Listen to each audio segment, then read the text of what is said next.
네, 할렐루야. 좋으신 우리 주님의 은혜가 모든 부산 남교회 성도분들께 있기를 바랍니다. 말씀을 나눌 기회를 주신 우리 하나님께 그리고 부산 남교회 성도분들께 깊은 감사의 말씀을 드립니다. 김명학 목사님과는 아까 말씀하신 대로 오클랜드에 계실 때 제가 부교육자로 있었더랬습니다. 지금까지 2년이 되어서 오늘 이 자리에 서게 되었습니다. 오랜만에 고신교회에 온 것 같습니다. 저는 남천교회 출신입니다. 부산 남교회는 이 고신을 상징하는 아주 대표적인 교회로 알고 있습니다. 남천교회 또한 고신에서 잘 알려진 교회이지요. 제가 이제 고신 측 목사가 될 뻔했지만 어떻게 하다 보니 타지로 대학을 가게 되어서 합동 측 목사가 지금은 되어 있습니다. 하지만 고신은 여전히 제 마음속에 친정 같은 곳입니다. 친정 같은 곳입니다. 저는 현재 대구에서 사역을 하고 있습니다. 대구 동신교회라는 곳에서 젊은 이 신혼부부들을 담당하고 있습니다. 비록 교단은 다르지만 우리 같은 하나님 나라 안에서 서로를 위해 기도하고 응원했으면 좋겠습니다. 그럼 말씀을 함께 나누도록 하겠습니다. 저는 신혼부부를 담당하고 있습니다. 재적은 총 800여 명, 그러니까 400가정 정도 되고요. 매주 120여 가정, 240여 명이 모여서 따로 저희들끼리 예배를 드리고 있습니다. 젊은 가정을 신방할 때면 이렇게 여러 가지 문제가 있는데요. 그 중에서 자주 언급되는 문제가 하나 있습니다. 그것은 자녀 영역의 스트레스로 인해서 매우 빈번하게 배우자와 다툼이 일어난다는 겁니다. 육아로 수면 부족에 체력까지 방전되다 보니까 사소한 일에도 날카롭고 서로 싸우게 되는 것이죠. 서로가 사랑해서 낳은 아기인데 그 사랑해서 낳은 아기 때문에 부부가 정작 멀어지는 그런 아이러니한 상황이 벌어지는 것입니다. 이때는 좀 냉정하게 감정을 분리할 필요가 있습니다.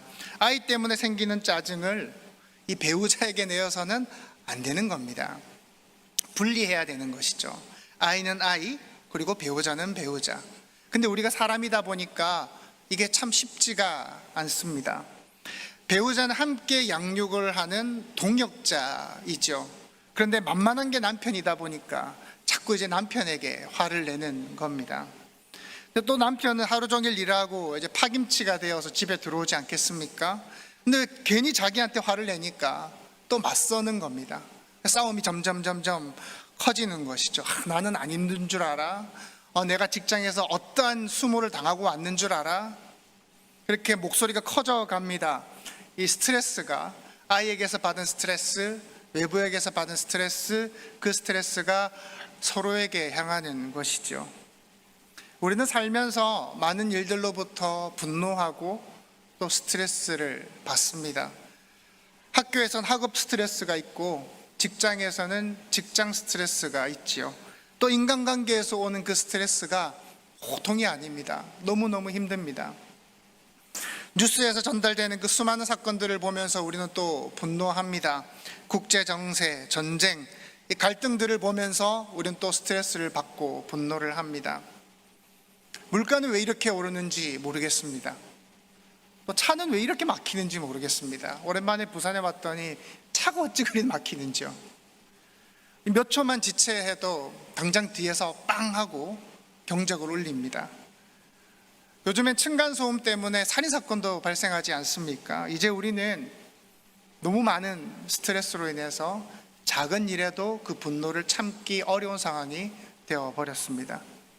여러분, 분노란 무엇입니까? 나의 욕구가 저지당할 때 생기는 어떤 감정입니다. 어떤 부정적인 감정이지요. 흔한 감정입니다. 원초적입니다. 그래서 그 어떤 감정보다 강렬합니다. 더 큰 문제는 이 분노라는 감정이 쉽게 사라지지가 않는다는 거죠. 반드시 이 감정은 어디론가 누군가에게로 향하게 되어 있다는 겁니다. 여러분, 창세기를 보시면 가인과 아벨의 이야기가 나옵니다. 하나님은 가인의 제사를 받지 않으셨습니다. 가인은 이에 분노를 합니다. 이 분노가 어디로 향합니까? 애꿎은 아벨에게로 향하는 것입니다. 아마도 가인은 하나님이 원망스러웠을 겁니다. 왜 하나님이 내 제사를 받지 않으시는 걸까? 도대체 내가 어떤 잘못을 저질렀단 말인가? 하나님과 다투고 싶었을 거예요. 하나님과 논쟁하고 싶었을 거라고요. 그러나 그럴 수 없습니다. 그러니 어떻게 합니까?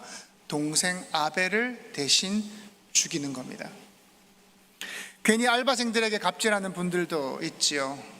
밖에서 받는 스트레스를 자녀들에게 푸는 그런 아버지도 있습니다. 직장에서는 그날 상사 기분을 잘 살펴야 됩니다. 이 종로에서 뺨 맞고 한강에서 화풀이 할지도 모르기 때문입니다. 그렇게 화는, 분노는 쉽게 사라지지가 않습니다. 사람들 화가 나면 그 화를 다른 이들에게 풉니다. 근데 여러분, 그 분노를 다른 이들에게 풀면 어떨까요? 나는 스트레스가 풀려요. 나는 스트레스가 풀립니다. 그날 나는 발 뻗고 잡니다. 왜요? 배출시켰거든요. 이 안에 있던 것들이 밖으로 빠져나왔거든요. 문제는 무엇입니까? 분노를 끌어안아야 하는 사람들입니다. 분노를 끌어안아야 하는 사람들. 이 안으로 삭혀야 하는 사람들이 있죠. 우리 어머님들 같은 분들 말입니다. 그런 분들은 어떻게 합니까? 이제 자기를 공격하는 거예요. 자기를. 속이 문드러져 가는 겁니다. 밤잠을 설치는 거예요. 전기를 해치고 뭘 먹어도 소화가 안 되는 겁니다. 속병을 앓는 분들이 많이 있지 않습니까? 어떤 학생들은 그 학업 스트레스로 인해서 손톱을 물어뜯기도 합니다. 그렇게 분노는 사라지지 않고 어디론가 혹은 누군가를 향해서 갑니다. 여러분, 우리 하나님은 어떨까요? 우리 하나님도 진노하십니다. 우리 하나님도 진노하세요. 그런데 인간의 분노와 하나님의 그것과는 엄연히 다릅니다. 인간의 분노는 매우 주관적이고 감정적입니다. 그러나 하나님은 그렇지 않습니다. 하나님은 우리의 죄에 대해서 분노하십니다. 왜냐하면 우리 하나님은 공의의 하나님이시기 때문입니다. 하나님은 그 공의로 진노를 하십니다. 여러분, 다윗이 밧세바를 범하죠. 그리고 우리아를 그 전쟁터에서 죽게 합니다. 아무도 모를 줄 알았습니다. 왜냐하면 꽤 긴 시간 동안 누구도 다윗을 질책한 사람이 없었기 때문입니다. 아마도 그는 그래 됐어, 완전 범죄야 라고 생각했을지도 모르겠습니다. 근데 약 9달 뒤 나단 선지자가 다윗을 질책합니다. 하나님이 그 죄를 잊지 않으시는 거예요. 그렇게 하나님은 그 하나님의 공의를 반드시 실천하시는 분이십니다. 자, 그럼 여기서 우리가 한 가지 의문이 생깁니다. 하나님이 공의의 하나님이시라면, 그 하나님이 우리의 죄에 대해서 분노하시는 분이시라면 지금 우리가 어떻게 멀쩡할 수 있냐는 겁니다. 신기하지 않습니까? 여러분, 우리는 불순종하죠. 우리는 범죄합니다. 우리는 예배 드리는 중에도 다른 생각하기 일쑤입니다. 오늘 왜 이렇게 잠이 오지? 오늘 점심 뭐 먹지? 내일 또 출근해야 되네. 또 저 집사님 또 우리 교회 왔네. 옆에 교회 안 가나? 뭐 이런 생각들을 우리는 예배 드리는 중에도 한단 말입니다. 걷는 중에도 우리는 범죄합니다. 저 차 내가 갖고 싶다. 저 가방 내가 들고 싶다. 여러분, 작고 작은 죄도 우리 하나님께서 징계한다고 한번 쳐봅시다. 그럼 우리 중 나만 아는 사람은요, 한 명도 없을 겁니다. 한 명도 없을 거예요. 우리는 다 죽은 목숨입니다. 왜냐하면 인간은 숨 쉬듯이 불순종하기 때문입니다. 그럼 왜 우리가 죽지 않고 살아있냐는 거예요. 왜 우리가 아직까지 목숨을 붙고 유지하고 있냐는 겁니다. 이게 참 이해하기 쉽지 않다는 것이죠. 오늘 우리가 함께 생각해 볼 것은 이것입니다. 우리 하나님께서 공의의 하나님이시라면, 그 인간의 죄에 분노하시고 또 징벌하시는 분이시라면, 없는 것처럼 모른 채 하지 않으시는 분이시라면, 우리는 죽어도 벌써 몇 번은 죽었어야 할 텐데 여전히 우리가 살아있단 말입니다. 그럼 그 사라지지 않는 진노, 그 사라지지 않는 진노는 어디로 갔을까요? 어디로 향했을까요? 좀 더 오늘 본문으로 들어가 보도록 하겠습니다. 출애굽한 이스라엘 백성들은 시내산에서 40일간 머물게 됩니다.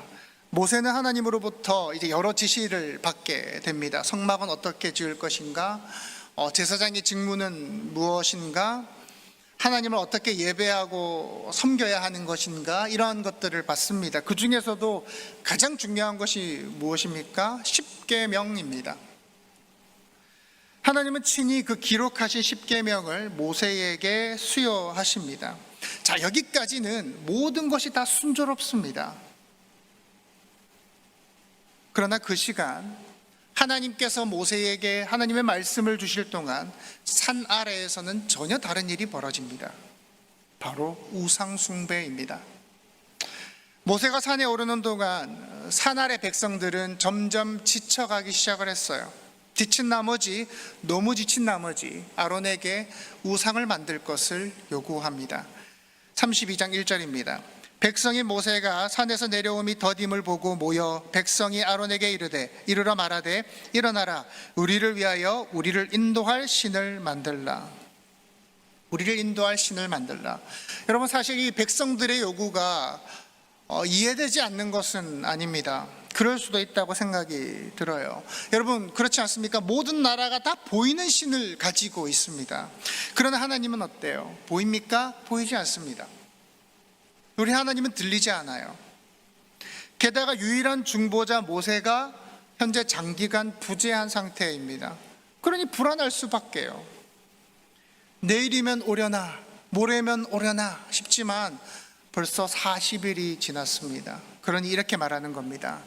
모세 곧 우리를 애굽 땅에서 인도하여 낸 사람은 어찌 되었는지 알지 못함이니라. 무슨 말입니까? 모세가 죽었을 거다라는 겁니다. 모세가 죽었을 거다. 여러분, 지금 시체를 발견하지도 못했습니다. 그 돌아오지 않는 모세를 찾으러 갈 생각도 없습니다. 아마도 귀찮게 하는 그 모세가 보이지 않으니까 차라리 잘 되었다, 우리 맘대로 하자라고 생각했는지도 모르겠습니다. 여러분, 자, 이제 신의 음성도 들리지 않습니다.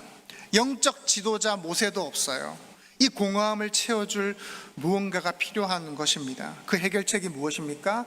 눈에 보이는 신인 겁니다. 눈에 보이는 신. 그렇게 그들은 금송아지를 만듭니다. 어렸을 적 시골에 계신 그 할머니 댁에 화장실은 좀 집 밖에 있었습니다. 그래서 밤에 이를 보고 싶을 때면 무서워서 아버지나 어머니를 깨워서 함께 갔습니다. 그래서 문 밖에 좀 기다려 달라고 부탁을 하는 거죠. 그래서 이따금씩 무서워서 이렇게 불러봅니다. 아빠 거기 있지? 엄마 거기 있지? 그러니까 있으니까 걱정하지 마. 제 시야에는 없지만 그 목소리만으로도 참 안심이 됩니다. 여러분, 우리도 그렇지 않습니까? 우리도 일상에서 하나님을 볼 수 있다면, 혹은 하나님의 음성을 들을 수 있다면, 만질 수 있다면 불안하지 않을 겁니다. 불안하지 않을 겁니다. 그러나 그렇던가요? 아닙니다. 하나님이 도무지 경험되어지지 않으니까 우리가 어떻게 합니까? 다른 것 붙잡고 다른 것 붙들게 되는 겁니다. 사람을 붙들고 물질을 붙들고 권력을 붙들고, 이 모든 게 그 보이지 않는 하나님 대신에 붙드는 겁니다. 여러분, 출애굽을 했습니다. 죽을 고비도 여러 번 넘겼단 말입니다. 홍해도 건넜습니다. 먼 길을 돌고 돌아서 하나님의 그 산에 이르렀습니다. 그러나 지금 지도자가 보이지 않자 어떻게 됩니까? 당장 우상숭배에 빠지게 된 겁니다. 어쩌면 당연할지도 모르겠다는 생각이 듭니다.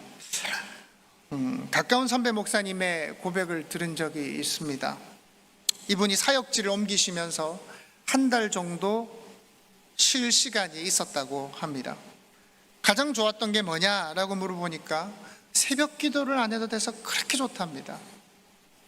아침에 자고 싶은 만큼 늘어지게 잘 수 있는 게 그렇게 좋더랍니다. 얼마나 행복한지 말도 못한답니다. 문제는 무엇입니까? 다시 새벽 습관을 만드는 것이죠.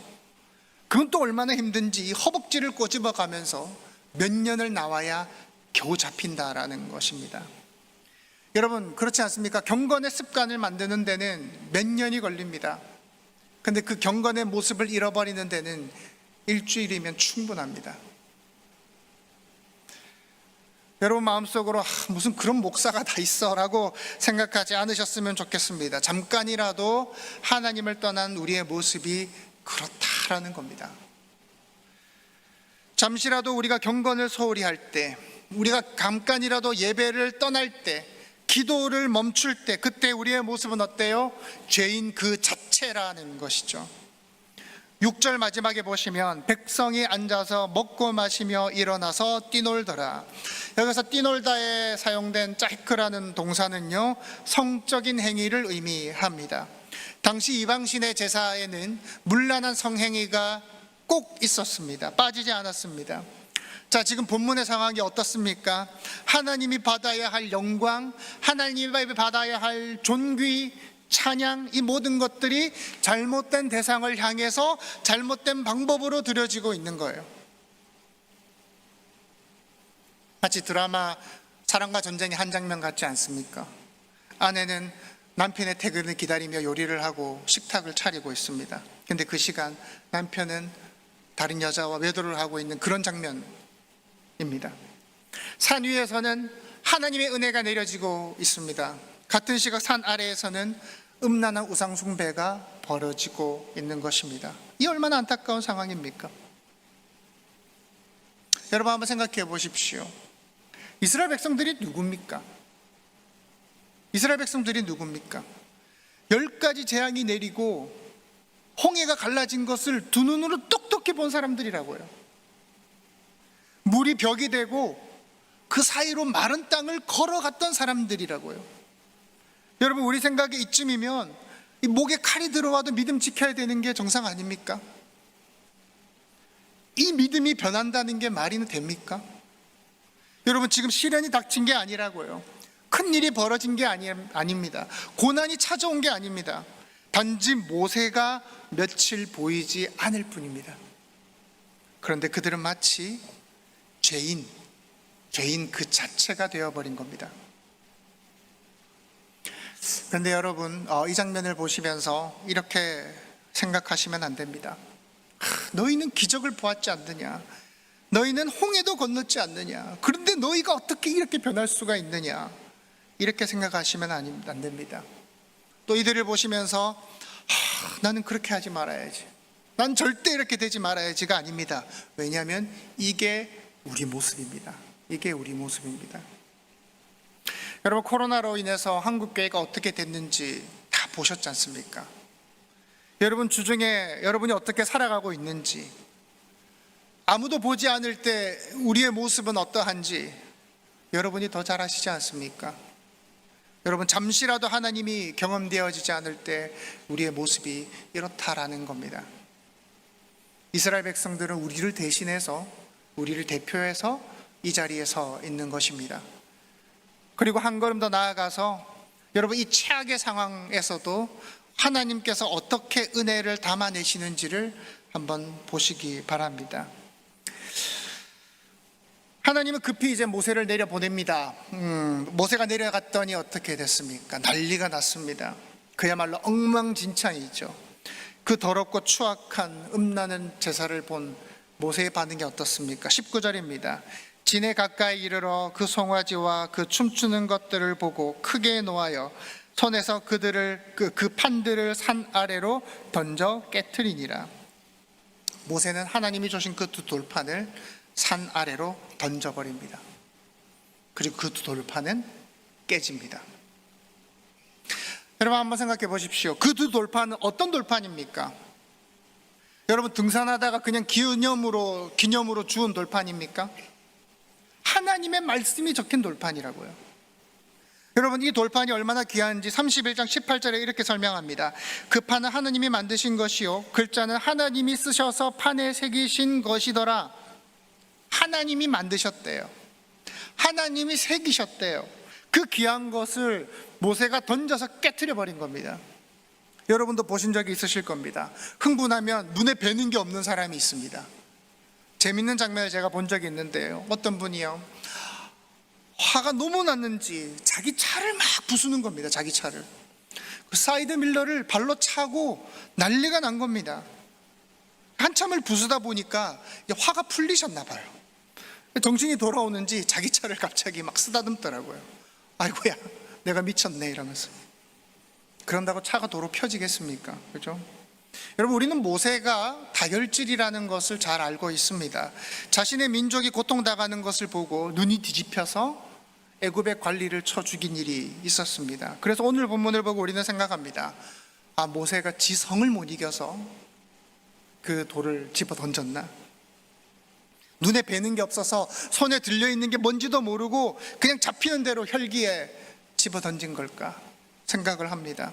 정신을 차려보니까 아이쿠야, 이거 하나님이 주신 돌판이었구나. 부랴부랴 다시 받으러 산에 올라간 걸까요? 그건 아닐 겁니다. 그럼 모세는 왜 이 십계명 두 돌판을 던졌을까요? 이 질문이 오늘 설교의 핵심입니다. 이 문제를 해결하기 위해서는 반대로 질문해 봐야 됩니다. 반대로. 그럼 답이 보입니다. 여러분, 만약 모세가 돌판을 깨트리지 않고 화를 꾹꾹 참으면서 침착하게 십계명 돌판을 들고 백성 가운데로 들어가서 낭독했다면 어떤 일이 벌어졌을까요? 어떤 일이 벌어질까요? 모든 이스라엘 백성들이 다 죽습니다. 다 죽어요. 왜요? 돌판에 쓰여진 게 무엇입니까? 율법입니다.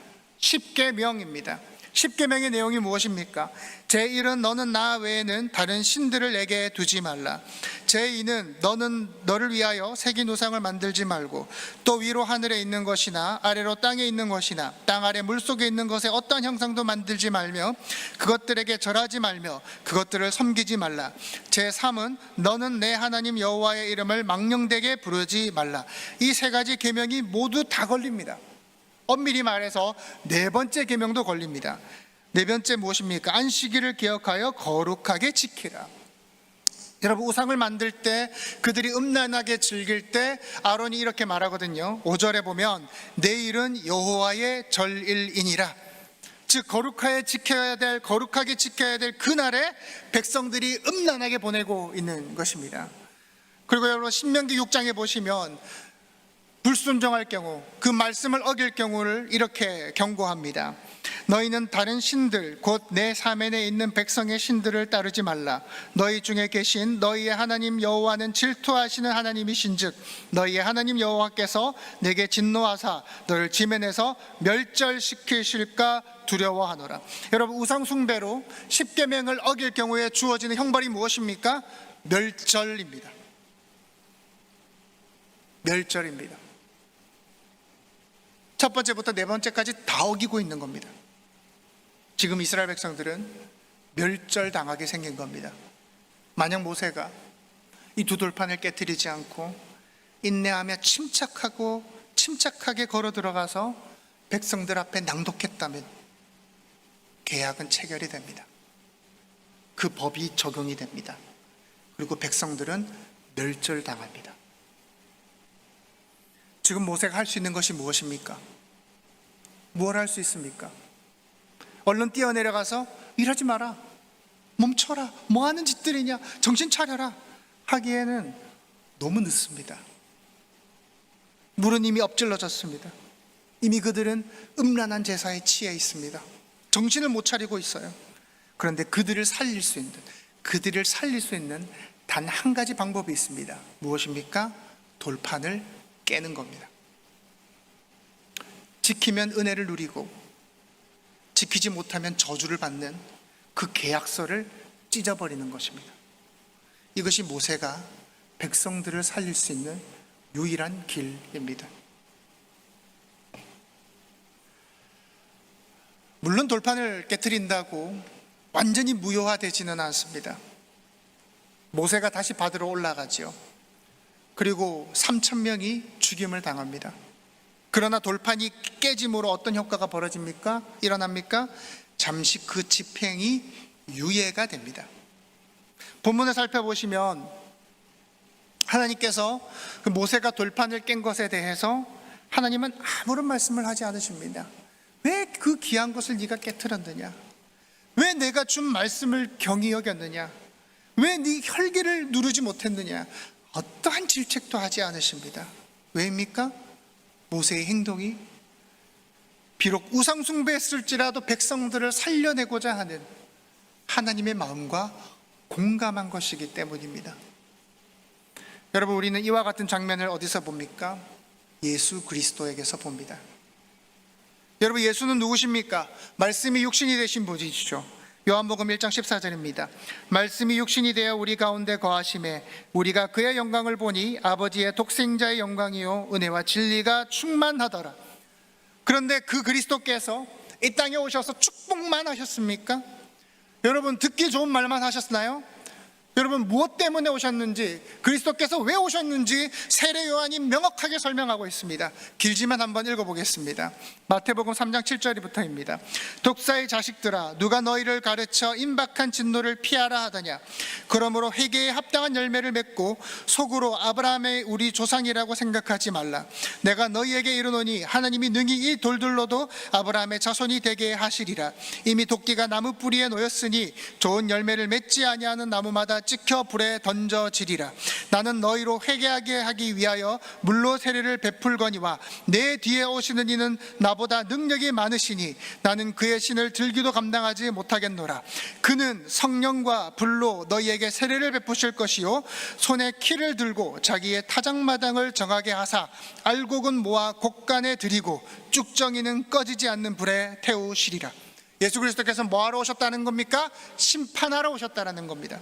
알곡은 곡간에 들이겠답니다. 쭉정이는 불에 태워버리겠답니다. 그거 하러 이 땅에 오신 거예요. 그런데 알곡이 있습니까? 없습니까? 의인이 있습니까? 없습니까? 하나도 없다는 게 성경의 증언입니다. 그럼 답은 하나밖에 없어요. 무엇입니까? 다 하나님의 심판에 들어가 버리는 겁니다. 진노의 형벌을 받는 겁니다. 불에 태워지는 거예요. 그거밖에는 다른 길이 없습니다. 그러나 그리스도께서 어떻게 하십니까?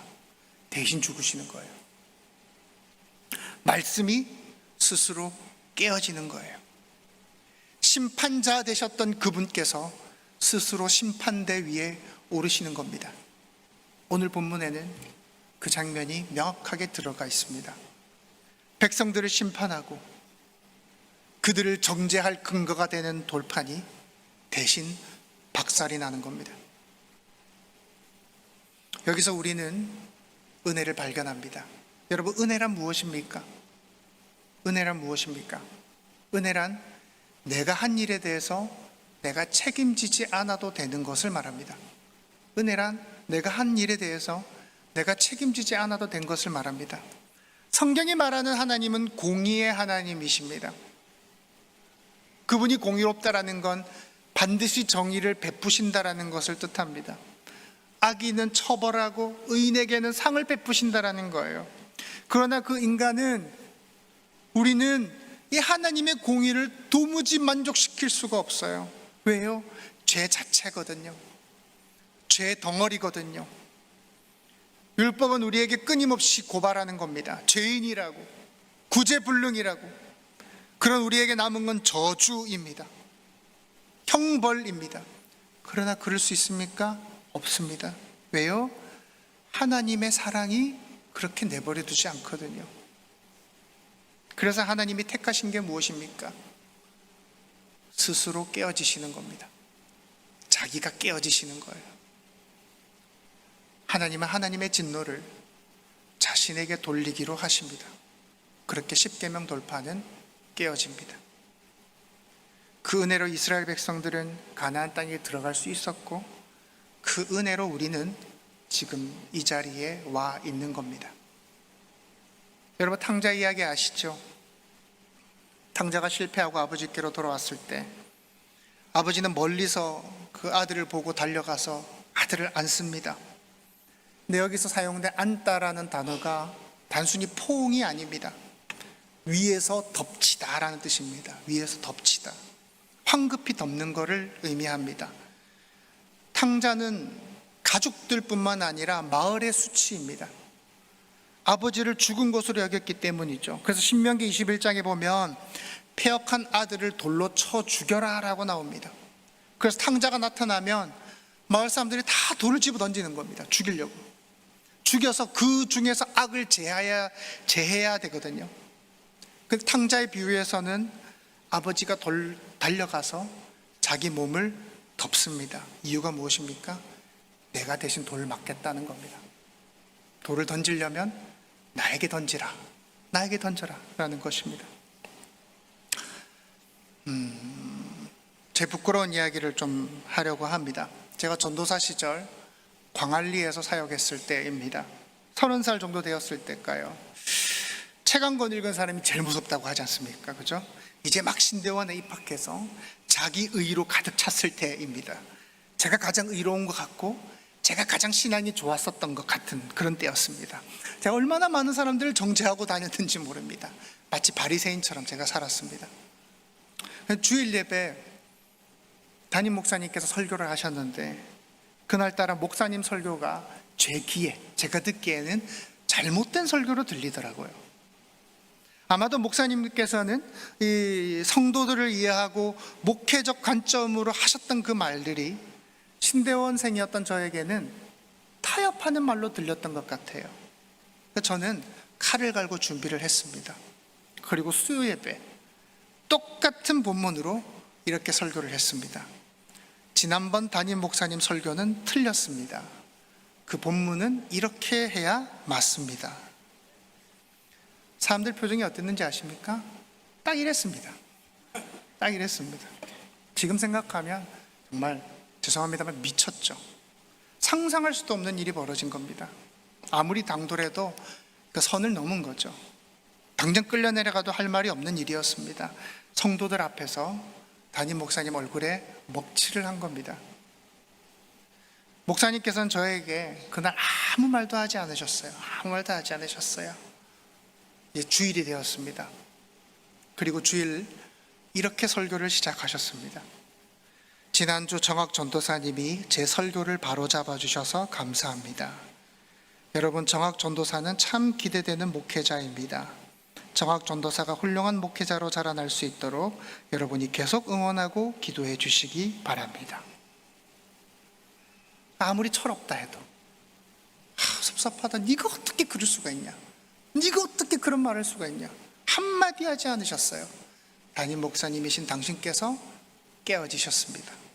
제가 이후로도 4년을 더 사역했습니다. 그 교회에서 얼마나 많은 사랑을 받았는지 모릅니다. 그 은혜를 받은 제가 어떤 목회자가 되어야 될까요? 저는 그분으로부터 인격이란 무엇인가를 배웠습니다. 여러분, 예수께서는 우리에게 십자가를 지고 따르라 말씀하십니다. 무슨 말입니까? 십자가를 지고 따르라, 깨어질 각오 단단히 하라는 겁니다. 깨어질 각오 단단히 해라는 겁니다. 여러분, 우리가 오해하는 것이 있습니다. 신앙생활을 오래 하다 보면, 신앙생활이 길어지다 보면 우리가 단단해진다고 생각을 합니다. 아닙니다. 연약해집니다. 왜입니까? 사랑이 커지기 때문입니다. 아이를 낳고 나보니까 알겠더라고요. 맨날 집니다. 맨날 져요. 제가 손자 손녀가 태어나면은 다 해주겠죠.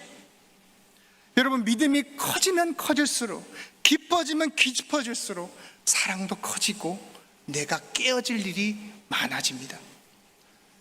성도 여러분, 신앙의 성숙이란 무엇입니까? 신앙의 성숙이란 내가 깨트리고 내가 깨부수는 게 아닙니다. 그를 위해 기꺼이 나를 내어주고 깨어지는 것입니다. 그러한 측면에서 우리 모두는 누군가가 깨어졌던 그 부스러기를 먹고 자란 사람들입니다. 아버지 어머니가 깨어지셨고 스승이 깨어지셨고 우리를 사랑하는 누군가가 우리를 대신해서 깨어졌기 때문에 우리가 지금 이 자리에 와 있는 것입니다. 죄인된 우리가 살아있는 것도 그리스도께서 십자가 위에서 깨어지셨기 때문입니다. 여러분은 그 은혜로 지금 이 자리에 와 있는 것입니다. 여러분, 그 은혜를 아십니까? 우리는 은혜에 대해서 찬양을 즐겨 부릅니다. 죄송합니다만, 정말 죄송합니다만 때로는 이 찬양이 허무하게 들릴 때가 있습니다. 내가 깨어짐이 없을 때입니다. 누군가가 나를 위해 희생하기를 바라고 날 위한 그리스도의 그 죽음에 대해서는 노래하지만 정작 나는 굳은 마음으로 살아갈 때 그 찬양은 구멍난 노래가 되어버립니다. 여러분, 1만 달란트 탕감받은 이야기를 아시죠? 무엇에 대한 이야기입니까? 용서받은 자의 도리에 대한 이야기입니다. 탕감받은 자는 탕감해 주는 자로 살라는 겁니다. 누군가를 깬 자는 깨어지는 자로 살라는 것입니다. 요한복음 12장 24절 25절입니다. 내가 진실로 진실로 너희에게 이르노니 한 알의 밀이 땅에 떨어져 죽지 아니하면 한 알 그대로 있고 죽으면 많은 열매를 맺느니라. 자기 생명을 사랑하는 자는 잃어버릴 것이요 이 세상에서 자기 생명을 미워하는 자는 영생하도록 보존하리라. 사랑하는 부산남교회 성도 여러분, 기꺼이 다른 일들을 위해 깨어지는 삶을 살아내시길 바랍니다. 깨어지는 삶을 살아내시기 바랍니다. 다른 게 은혜가 아닙니다. 다른 게 은혜가 아니에요. 그렇게 살 수 있음이 은혜인 겁니다. 나를 내어줄 수 있음이 은혜인 겁니다. 여러분, 우리가 성도임을 어떻게 증명하는 것입니까? 저는 부산 남교회 다닙니다. 저는 매일 성경도 읽고 매일 기도도 합니다.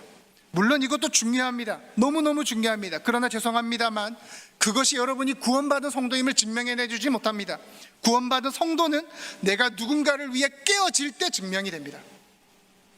내가 누군가를 위해 깨어질 때 그리스도께서 나를 위해 깨어지셨음이 확증이 되는 것입니다. 여러분의 구원은 그때 증명이 되는 거예요. 이사야 53장 5절입니다. 그가 찔림은 우리의 허물을 인하며 그가 상함은 우리의 죄악을 인함이라. 그가 징계를 받음으로 우리가 평화를 누리고 그가 채찍에 맞음으로 우리가 나음을 입었도다. 하나님은 이제 우리에게 요청하십니다. 너희를 내어주라. 내어주라. 내가 너희를 위해 내어준 것 같이 너희도 서로를 위해 내어주라. 어느샌가 우리는 은혜를 잊고 산다는 생각을 하게 됩니다. 내 삶에 당연한 것은 하나도 없는데도 말입니다. 잊지 마십시오. 우리가 잘나서 뛰어나서 열심히 해서 이 자리에 와 있는 것이 아닙니다. 뭔가 되었기 때문에가 아닙니다. 누군가가 깨어졌기 때문입니다. 그 은혜를 기억하는 여러분 되시기를 바랍니다. 말씀을 맺겠습니다. 우상 숭배라고 하는 최악의 사건이 발생했습니다. 그러나 그 가운데서도 우리 하나님은 은혜를 담아내십니다. 율법이 깨어지고 백성들이 살아남았습니다. 오늘도 하나님은 그 자신의 마음을 산산조각 내고 계십니다. 우리에게 내려야 될 그 진노를 자기에게 돌리고 계십니다. 우리는 그 은혜로 서 있습니다. 그러니 우리도 그분께서 우리를 위해 깨어지셨듯 누군가를 위해 기꺼이 깨어지는 삶을 살아가시기를 바랍니다. 그것이 우리가 지향해야 될 신앙의 성숙입니다. 기도하겠습니다.